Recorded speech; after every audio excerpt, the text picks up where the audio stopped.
I swear to you, by all that I hold sacred, that I have not removed nor touched her. What happened was this.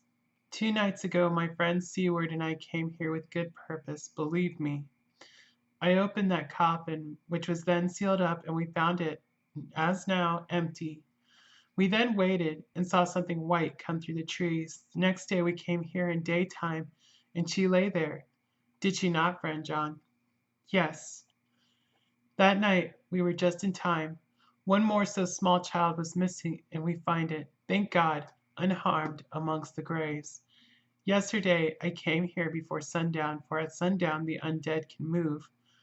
I waited here all the night till the sun rose, but I saw nothing. It was most probable that it was because I had laid over the clamps of those doors garlic, which the undead cannot bear, and other things which they shun. Last night there was no exodus, so tonight before the sundown I took away my garlic and other things, and so it is we find this coffin empty. But bear with me. So far there is much that is strange. Wait you with me outside, unseen and unheard, and things much stranger are yet to be. So, here he shut the dark slide of his lantern. Now to the outside. He opened the door, and we filed out, he coming last and locking the door behind him. Oh, but it seemed fresh and pure in the night air after the terror of that vault.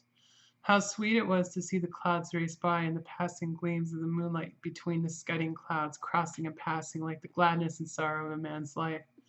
How sweet it was to breathe the fresh air that had no taint of death and decay.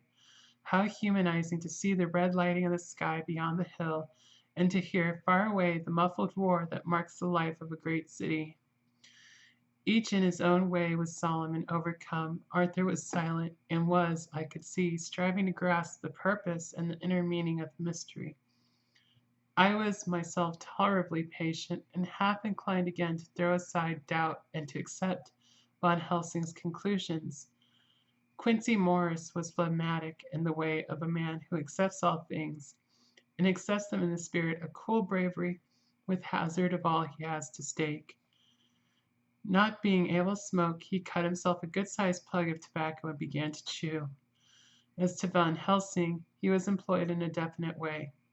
First he took from his bag a mass of what looked like thin wafer-like biscuit, which was carefully rolled up in a white napkin. Next he took out a double handful of some whitish stuff like dough or putty.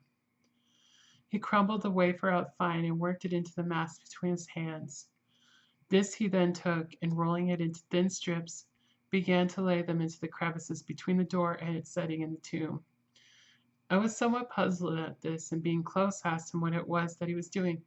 Arthur and Quincy drew near also, as they too were curious. He answered, I am closing the tomb so that the undead may not enter.